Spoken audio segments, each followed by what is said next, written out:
What's up, everyone? And today I'm bringing a deck profile on my Fairy Tales. Now, Fairy Tales is a deck that actually, it's kind of been around, but it's only had like a few cards. So it hasn't really technically been a deck, just a few cards. And in Ghosts from the Past, it actually turned into its own archetype. The most famous one, of course, being Fairy Tale Snow, and which is currently banned. So I figured, why not do a deck profile on the actual archetype? And so without further ado, let's get right into it.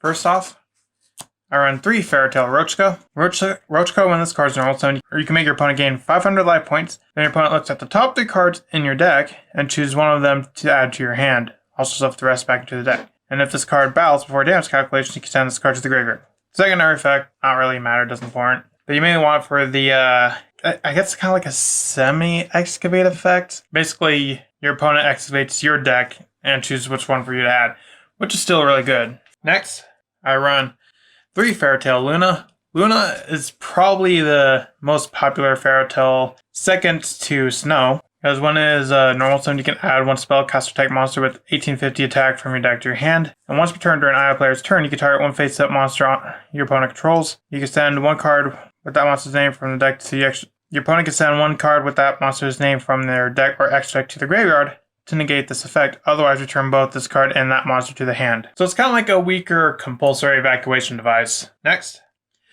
I run 3 Fairy Tale Relia. Relia, neither player can target monsters on the field with spell cards or effects except this one, which is pretty good. So it gives your Fairy Tale monsters, or basically any of your monsters, like let's say you have Zeus on the field, they can't, and if you have Relia and Zeus on the field, they can't target your Zeus. So it gives you a lot of protection from stuff like droplets, Dark Ruler No More, which is really good. And as a secondary effect, once per turn, you can discard 1 spell, equip 1 equipped spell from your hand, deck, or graveyard to this card, but return that equipped spell to the hand during the end phase, which is fine. You're basically, as soon as you equip it, you're going to activate its effects. Next, I run 3 Fairy Tale Sleeper. Sleeper, when it is flip summon, you can spell summon 1 monster from your hand.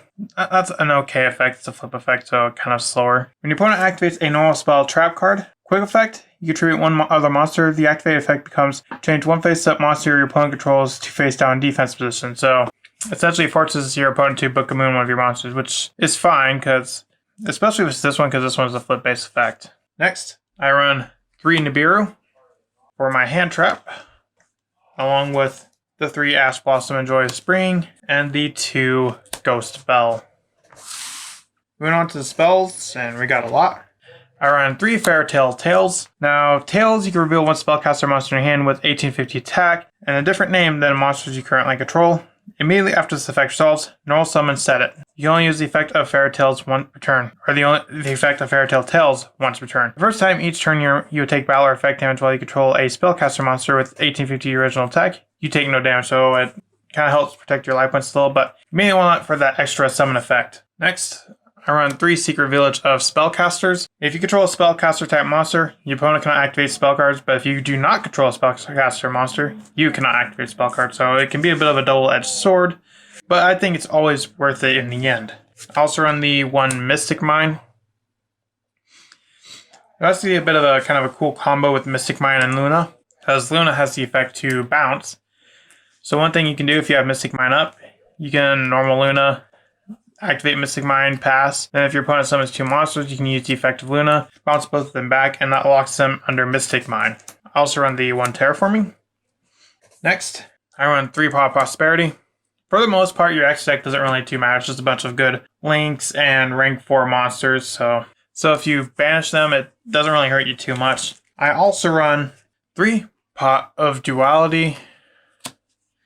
Pot of Duality, reveal the top 3 cards of your deck and add 1 of them to your hand. However, this does lock you out of special summoning for the rest of your turn, which doesn't really matter too much because with the Fairy Tale Tails, that's an extra normal summon and not a special summon. The only special summon you do is off of Fairy Tale Sleeper, but I'd rather normal summon Rochka or Luna over Sleeper, so it's not really much of a downside, and considering it excavates and adds and doesn't draw, it can work perfectly well with Prosperity. But I do run some draw cards in the form of 3 Wonder Wand. Spellcaster type monsters gain 500 attack, or equip only to a spellcaster type monster and it gains 500 attack. Now it has the cool thing about this is you can send both that card and this card to the graveyard to draw 2 cards.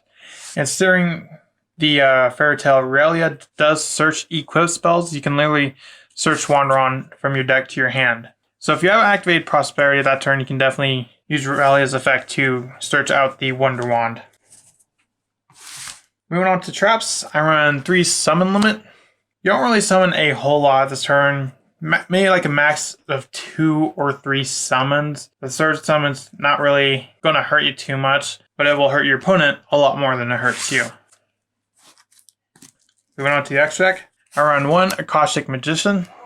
If this card is Link Summon, return all monsters this card points to the hand, and once per turn, you can declare 1 card name, excavate cards from the top of your deck equal to the total Link rating of Link monsters co-linked to this card. Then activate any copies of the declared card, add them to your hand. Also, send the remaining cards to your graveyard. So it can be good for searching and I guess kind of like milling, but you mainly want it for that search effect. I don't know, it doesn't really come up too often. It maybe comes up like kind of frequently. Also run the 1 Lyn the Light Charmer, because this is a primarily, or basically completely a light-based deck minus the hand traps. The 1 Blocker, because your Continuous Fairy Tale Tales is definitely your best card by far. And you can also use it to get back Mystic Mine or Secret Village. I run an IP package with a Masquerena, Cerberus, Phoenix, and Unicorn, as well as an Access Code and Apollousa for my Link monsters. Next, I just run a bunch of kind of like really good rank 4s, like Abyss Dweller, can get your opponent's graveyard effects. Tornado Dragon for your opponent's spells and traps. The 1 Dugaris for extending. Exciton Knight if you need to clear a board. Cowboy from, obviously, if you want to run into time. Cowboy for game. And of course, Zeus. That's it for my Fairy Tale deck profile. What do you think of Fairy Tales? Do you think it's a pretty cool deck? Do you think it's pretty fun? I personally think it's a really fun deck. And let me know in the comments, and I'll see you in the next video I make. Bye.